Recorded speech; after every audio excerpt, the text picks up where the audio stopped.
All right, let's dive into the world of Naval Ravikant. You want to know how he thinks about wealth and happiness? Well, And he's given us a ton to work with. yeah, he has. Over a decade of thoughts out there online. He's been prolific. We got tweets, blog posts, podcast appearances, you name it. Everywhere. It's a treasure trove of insights, It is a gold mine. just waiting to be unlocked. And the best part is he's not just some random guy with opinions. Right. I mean, Oh, yeah, he's got the receipts. he's got the receipts. This is someone who co-founded AngelList, like revolutionized the way startups get funded, Yeah. built companies like Vast.com, Opinions. His early investments include companies like Twitter, Uber. So when he talks about wealth creation, you know he's not just blowing smoke. it's coming from experience. This is someone who's been in the trenches, and he's figured it out. And what's even cooler is he didn't start with, a silver spoon or anything. No, quite the opposite, actually. Yeah. He had to figure it out from scratch. Yeah, he talks about growing up really poor. And So that makes his insights even more valuable. more valuable, more relatable. I mean, than the rest of us. this is someone who's been there, done that, and figured out the game. So when he shares his wisdom, it's like a cheat code for the rest of us. Exactly. Yeah. Exactly. And, his framework goes way beyond, the typical, work hard, hustle, grind Yeah. advice. It cuts through all that noise. He gets to the core of what it takes to build wealth. And it all starts with understanding the difference between wealth, money, and status. Okay. All right. Let's unpack that for a second. Because they're definitely not the same thing. Right. Because I can see how mixing them up could lead you down the wrong path. Oh, absolutely. Yeah. So let's define the terms here. Okay, so think of it this way. Money. That's just transactional, right? It's a means to an end. Okay. Status. That's about perception. Your place in the social hierarchy. But wealth, true wealth, that's about owning assets that work for you even while you sleep. Oh, I like that. That's the key. And that's what Naval built his wealth on. So it's not about flashing cash Yeah. or chasing clout. It's about building a system where your money is generating more money. Yeah. Building a machine that works for you. Owning that system. Yeah. Rather than just being a cog in someone else's. That's the key. Being the owner, not the employee. Yeah.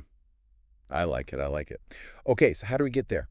Well, that brings us to one of Naval's most powerful concepts, specific knowledge. Okay, specific knowledge. Break that down for me. So this is the key to escaping the rat race and finding your unique edge. It's that intersection of your skills, your experiences, Okay. even your personality quirks. I like that. It's what you know, what you're good at, that most people don't know, and that society values.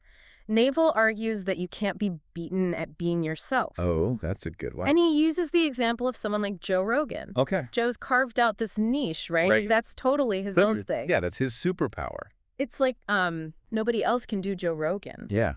It's like unearthing a hidden talent Yeah. that you've always had. It's been there all along.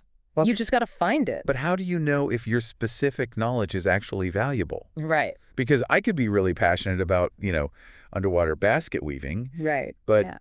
maybe that's not going to pay the bills. Exactly. And that's where judgment comes in. And that's something Naval talks about a lot. Judgment. It's about observing the market, understanding what people want, and seeing if there's a genuine need for what you have to offer. So it's not enough to be passionate about something. No. It also has to be something that other people are willing to pay for. You got it. You have to create value for others. Okay, so you've got your specific knowledge. Yep. You figured out there's a need for it. Yeah. You're not going to get rich overnight, No. even with all this, right? That's right. Patience, my friend. Patience. Okay. Patience. Yeah. So what else do we need?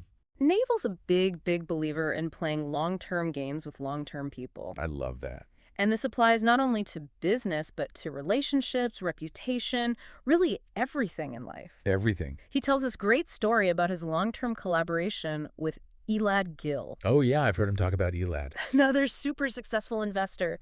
And they've consistently supported each other over the years, Wow. bringing each other into deals, Okay. creating this powerful network effect. So it's about building genuine connections. Absolutely. Being generous. Yes. Understanding that real success unfolds over time. Long game, my friend, long game. Long game. But there's another element to long-term success that Naval emphasizes: Okay. accountability. Oh, that's a big one. He's a huge believer in putting your name on the line, taking ownership of your work, Even when it's scary. even when it's scary. Yeah. Absolutely. And he admits that even he was hesitant to share his thoughts on philosophy and crypto publicly because it felt outside his usual tech persona. Yeah. But he took the risk. Okay. And it allowed him to connect with a wider audience and build even more credibility. It's like, what's that saying? If your dreams don't scare you, they're not big enough or something. There you go. That's it. You got to get comfortable being uncomfortable. Exactly. Exactly. And accountability ties directly into Naval's next big principle: Okay. building or buying equity in a business. This is where true wealth creation happens, he argues. Okay. Equity. How does equity play into all of this? Because it feels like it's more than just getting a regular paycheck. Right. Yeah. Oh, absolutely. It's about moving beyond trading your time for money, which is the fundamental limitation of a traditional job. Owning equity means owning a piece of the upside, a share of the profits generated by the business. So even if you're not actively working, your money is still working for you. That's the power of passive income. Exactly. That's the dream. But does that mean that we all have to go out and start businesses? Not necessarily. Naval recognizes that entrepreneurship isn't for everyone. That's where the concept of leverage comes in. Okay. Leverage. Let's dive into that. Yeah. How does that fit into the wealth building puzzle? So think of leverage as a force multiplier. It allows you to achieve more with less effort. And there are different forms of leverage, right? You've got labor leverage, capital leverage, Okay. and then what Naval calls code and media leverage. Code and media leverage. Okay. I'm intrigued. Yeah, this is where it gets really interesting. Break it down for me. So labor leverage, that's the traditional model. You hire people to work for you. Right. Okay. Capital leverage is about using money to make more money, like investing in stocks or real estate. But code and media leverage, this is where things get really cool, especially in the digital age that we're living in. Yeah, I can see how technology is a game changer when it comes to leverage. It is. It totally is. So code and media, they have this amazing property, almost zero marginal cost of replication. Think about it. Software, books, online courses, even podcasts like this one. Whoa, meta. You create it once, and it can be distributed to millions with minimal additional cost. So it's like creating a system that works for you 24/7, Yeah. reaching a global audience without needing a massive team or tons of Yes, capital. exactly. And that's what Naval calls permissionless leverage. You don't need anyone's approval to build an audience, to create content, to potentially reach millions of people. This is where the idea of specific knowledge comes full circle. You find your niche, Yeah. you leverage code and media to scale your reach. Right. And suddenly you're playing on a whole new level. They're in the big leagues. Yep. And the ultimate goal of all this, according to Naval, is to get paid for your judgment. Get paid for your judgment. Okay, I like that. What does he mean by that? He wants to reach a point where the systems he's built, Okay. the leverage he's acquired, allow him to make decisions. And those decisions, those are what generate the real value. He envisions a future where robots, capital, computers are doing the heavy lifting, and he's compensated for his ability to make smart choices. So it's not just about working hard. It's about working smart. That's it. It's about developing the ability to see opportunities that others miss and to make bets that pay off in the long run. And to have those bets amplified by all the leverage you've built. Right. And he says that even small improvements in judgment can lead to massive financial reward. Especially when you have leverage working in your favor. Especially, yeah. But there's a theme here, right? Like all of this takes time Absolutely. and focus. He's adamant about that. Right. Patience. Building wealth is a long game. He believes that if you consistently apply your specific knowledge, Okay. leverage the right tools, and cultivate good judgment, Yeah. you'll inevitably create the success you deserve. Inevitably. It's that inevitably that requires the patience. It's about trusting the process, Trust the process. not getting, sidetracked. Shiny object syndrome. Yeah. Not jumping from one shiny object to the next, just staying focused on the long game. Long-term vision. But with so many things demanding our attention these days, how do we prioritize Right. and not get overwhelmed? Well, Naval has a simple but powerful philosophy. Okay. 99% of effort is wasted. 99%. Wow. Of course, you learn from every experience. Right. But he's advocating for ruthlessly cutting out the noise. Okay. And focusing on that 1% that truly moves the needle. So being incredibly selective with your time, Absolutely. your energy, going all in on the things that align with your specific knowledge.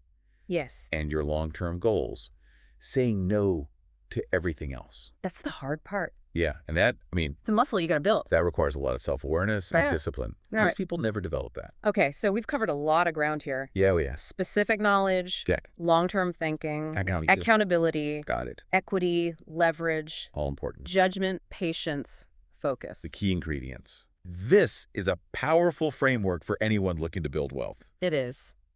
But I can't help but feel like there's more to the story There is. than just financial success. Right. Oh, absolutely. There's a whole other dimension to Naval's philosophy, and that's what we're going to dive into next. All right, I'm ready. Let's do it. You're right, there is. Naval is just as passionate about inner wealth as he is about financial wealth. In fact, he believes the two are deeply intertwined. Yeah, they go hand in hand. So let's shift gears a bit Right. and explore this other side of his philosophy. Okay. Part 2, learning happiness. This is where it gets really interesting. And this isn't some vague self-help platitude. No, not at all. Right. Naval is very specific He's very practical. about how he approaches happiness. Yeah, and he actually sees it as a skill to be cultivated, not a destination to be reached. I like that. He even goes so far as to say he's achieved like a consistent 9 out of 10 on the happiness scale. 9 out of 10. That's impressive. Yeah, it's pretty remarkable. But what's even more intriguing is that he wasn't always this happy. Right. He's very open about that. He talks about how Yeah. even when he was achieving success in business, Oh, okay. he felt this certain emptiness, you know? Like he was successful on paper, but Yeah. not truly fulfilled. That's a common experience, Right. you know? Yeah. We chase external achievements thinking they'll bring happiness. Right, the classic trap. But a lot of times, they just lead to a new set of desires and anxieties. Yeah, you just end up on a hedonic treadmill. And Naval recognized this pattern in his own life. He did. And decided to take a different approach. He had to step off the treadmill. So how did he break free from that cycle? What's the secret to his 9 out of 10 happiness? He realized that true happiness is an inside job. Oh, I like that. It's not about what you acquire, it's about how you perceive Okay. and experience the world. He calls it Okay. rational Buddhism. Rational Buddhism. Taking those core principles of Buddhism, mindfulness, acceptance, and applying them in a practical, modern context. So I'm starting to see the connection here. Like, if wealth is about building systems that generate abundance, Yeah. happiness is about building internal systems that generate peace and contentment, Inner peace. regardless of external circumstances. Exactly. Yeah. Detaching your happiness from external factors. Yeah. And Naval's really big on this idea of choosing happiness. Choosing. Yeah. It's not about waiting for some external event Okay. to make you happy. It's about deciding to be happy right now in this moment. Okay. Sounds great in theory, Right. but how do you actually do that? Yeah. Because life throws all sorts of curveballs, It does. you know? How do you choose happiness when things are tough? Well, that's where acceptance comes in. Acceptance, okay. Naval talks about having 3 choices in any situation. Change it, Okay. accept it, or leave it. I like it. But he emphasizes really picking one big thing to change at a time. That's key to preventing overwhelm and spreading your energy too thin. That's where his, practicality really shines through. He's a pragmatist at heart. He's not, Yeah. suggesting passive resignation, No. but a strategic Right. approach to life's challenges. Yeah, it's a framework for action. So you can't control everything. You can't control everything. So you focus on what you can change. Exactly. And for the things that you can't change or you choose not to leave, Yeah. he suggests 2 acceptance hacks. 1, reflect on past suffering and how it led to growth. Okay. And 2, find the positive in any situation, even annoyances. Even annoyances. Okay. So you're saying there's always a silver lining. There's always something to be learned, something to be grateful for. Okay. He even takes it a step further, suggesting that embracing death Ugh. is the ultimate path to accepting life's impermanence and appreciating the present moment. Okay. Now that's deep. It is deep. Right. It's about recognizing that our time here is finite, and that makes each moment even more precious. Okay. So these are all like incredibly valuable tools, especially in our, Yeah. fast-paced, constantly connected world. It's easy to get caught up in the chaos. Yeah. But is there anything else that contributes to Naval's, high level of happiness? He's a huge believer in prioritizing self-care. Okay. Self-care. Physical, mental, and spiritual health are the foundation of everything else. It's like that saying, you can't pour from an empty cup. So taking care of ourselves isn't selfish. No, it's essential. It's essential for showing up fully in all areas of life. So what specific practices does he recommend for physical and mental well-being? Well, when it comes to diet, he Yeah. advocates for a natural approach, closer to the paleo diet, avoiding processed foods. Okay. And he's particularly wary of the combination of sugar and fat, Oh. which is rare in nature, but it's abundant in, the modern diet. So it sounds like he's promoting a more mindful Yeah. approach to eating. Conscious eating. Understanding how food impacts not just our physical health, Yeah. but also Yeah, it's all connected. our mental clarity and energy levels. Food is fuel for the mind and body. And what about physical fitness? He's a big advocate for daily morning workouts. Okay. He finds that exercising first thing sets a positive tone for the day. Yeah. Make sure that he prioritizes his physical well-being. It's like No excuses. non-negotiable. It's the first thing on the schedule. Yeah, I admire that, A discipline. that discipline, that commitment to making it like a non-negotiable part of his routine. He understands the mind-body connection. And it's not just about, hitting the gym, Right. right? Naval also enjoys playing sports. Yeah, make it fun. Make sure to incorporate rest and recovery. Listen to your body. Yeah. It's about finding activities that you enjoy, Exactly. not forcing yourself to do something you hate. Find what moves you. Okay. What about the mental and spiritual side? Does he talk about meditation at all? Oh, absolutely. He's a big proponent of meditation. Yeah. He compares it to intermittent fasting for the mind, Oh, that's a good one. a way to declutter our thoughts and cultivate inner peace. I like that. He personally favors a technique called choiceless awareness. Choiceless awareness. Okay, which focuses on observing your thoughts and emotions without judgment. So it's about becoming aware of our mental patterns Right. without getting caught up in them. Detach from the drama. That sounds incredibly challenging, but also very liberating. It is. And he acknowledges that meditation is a skill Okay. that takes practice. Yeah. He encourages finding a technique that resonates with you and making it a consistent part of your routine. So we've got diet, we've got exercise, we've got meditation, a solid foundation for happiness. What other tools does he recommend for building a happier life? He's a big believer in continuous growth and learning. Okay, learning. But here's where his approach gets really interesting. Okay. He's not a fan of setting specific goals. Really? Yeah, That seems counterintuitive, right? it does. Because goals are usually seen as You need goals to achieve things. essential for achievement. Right. Right. But he believes that focusing too much on specific outcomes can Right. actually limit our potential and create unnecessary pressure. So instead of goals, Yeah.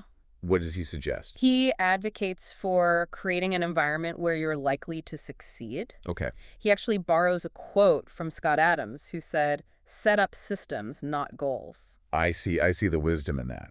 So it's more about building the right habits, Yeah. routines, creating a framework that supports your growth, rather than getting fixated on hitting these Yeah. specific milestones. The outcome is a byproduct of the system. So what kind of systems does he recommend building? Reading is one of his top priorities. Reading. He's a voracious reader. Yeah. He believes that cultivating a love for reading is a superpower. It's about feeding your mind, Yeah. expanding your knowledge, Keep learning. embracing lifelong learning. It's a lifelong journey. And what specific skills does he recommend developing? He emphasizes the importance of mathematics and persuasion. Math and persuasion. Okay. He sees those as essential for navigating the real world, Right. achieving success in any field. So even if you're not, pursuing a career in STEM or marketing, Right. It doesn't matter what you do. being comfortable with numbers, Yeah. being able to articulate your ideas Crucial skills. clearly are valuable assets. Absolutely. And he offers a simple but powerful piece of advice Okay. for overcoming procrastination and embracing the present moment. If there's something you want to do later, do it now. There is no later. It's a reminder that time is our most precious resource. Yeah. And that delaying our dreams and aspirations only robs us of valuable experiences. That's powerful, especially in a culture that glorifies busyness. Right. Always hustling. Yeah. And delayed gratification. He's saying enjoy the journey. It seems like he's advocating for a more intentional approach to life, one that prioritizes presence, fulfillment, and making the most of each moment. Exactly. Living in the now. And he reminds us that time is ultimately more valuable than money. More valuable than anything. More valuable than any material possession. It's our most finite resource, and we should treat it accordingly. So we've explored Naval's insights on building both financial and inner wealth. We've covered specific knowledge, leverage, long-term thinking, the importance of prioritizing self-care, continuous learning. It's a holistic approach. Embracing the present moment. Right. It's a holistic approach to life. It is. That recognizes the interconnectedness of our external achievements and our internal well-being. It's all part of the same tapestry. But is there, like, a single thread that ties all of these principles together? I think there is. And I think it's something that Naval values above all else. Freedom. The freedom to create the life you want, both financially and emotionally. To design your life, your own terms. Exactly. And that includes freedom from what he calls uncontrolled thinking. Uncontrolled thinking. Those mental loops of worry, anxiety, and self-doubt that keep us stuck. Okay, I know those loops well. We all do. Yeah, they're not fun. No, they're not. And they can really hold us back. But Naval believes we can break free from those loops. Okay, so how do we do that? It's about mastering our minds instead of letting our minds master us. I like that. It's about taking control of the narrative. Right. And he offers some really practical tools for achieving this mental freedom. We talked about meditation, but he also emphasizes the importance of overcoming envy. Envy. Yeah. He believes that envy is one of the biggest obstacles to happiness. And I think we've all experienced that pang of envy, when we compare ourselves to others. Oh, yeah. It's so easy to fall into that trap, Yeah. especially in the age of social media. Yeah, everyone's curating their highlight reels. Exactly. But Naval offers a powerful antidote to envy. Okay. He asks, do you really want to be that person with all their baggage? Ooh, that's a good one. That's a really good one. It forces you to consider the full picture, right? Yeah, the hidden costs, the complexities that we often overlook when we're caught up in comparison. Yeah, it's a reminder that everyone's fighting their own battles. Exactly. Even those who appear to have it all. Right. Nobody's life is perfect. And true happiness comes from focusing on your own journey, appreciating your own unique gifts, Yeah. and letting go of the need to measure yourself against others. Which brings us back to Naval's idea of authenticity. Full circle. Right. Finding your specific knowledge, expressing it in a way that feels true to yourself, Yeah. aligning your actions with your values, creating a life that reflects your own unique essence. And I think that's what makes Naval's philosophy so compelling. It's empowering. He's not offering a one-size-fits-all approach. Right. There's no magic formula. He's encouraging us to define what success means to us, Yeah. what happiness means to us, On your own terms. and then build the systems and habits that support our individual aspirations. It's a choose-your-own-adventure kind of philosophy. I like that.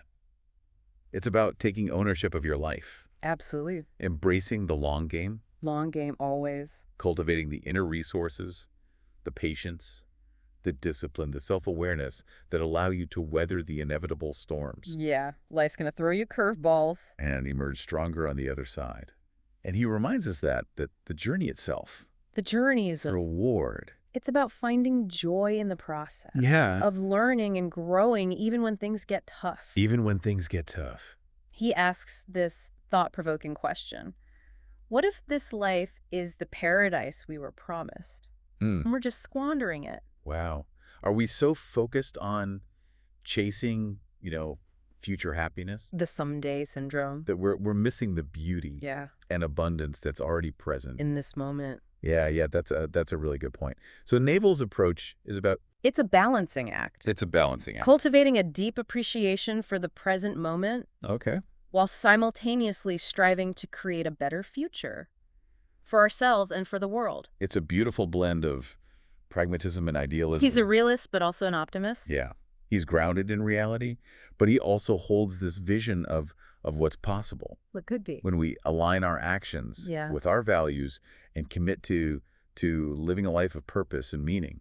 It's about finding your purpose and going all in on it. And he reminds us that we have the power to choose. Always a choice. We can choose to focus on scarcity or abundance, Fear or love. envy or gratitude. The choice is always ours. Well, this has been an incredible deep dive It has. into the wisdom of Naval Ravikant. He's a treasure trove of wisdom. He's given us so much to think about. Yeah. A framework for thinking about wealth and happiness, not as separate goals Right. to be chased, but as interconnected aspects of a fulfilling life. Two sides of the same coin. He's challenged us to define success on our own terms, embrace the long game, and cultivate those inner resources that allow us to thrive in a world that's constantly changing. And to remember that it's all about freedom.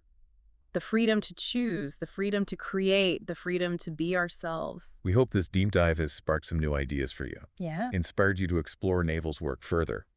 He's a true original, a modern-day philosopher whose insights can help us navigate the complexities of life and create a world that's more prosperous, more joyful, and more free. And as you continue on your own journey of learning and growth, we'll leave you with one final question to ponder. Okay, hit us with it. If you could ask Naval one question One question. about building a life of wealth and happiness, what would it be?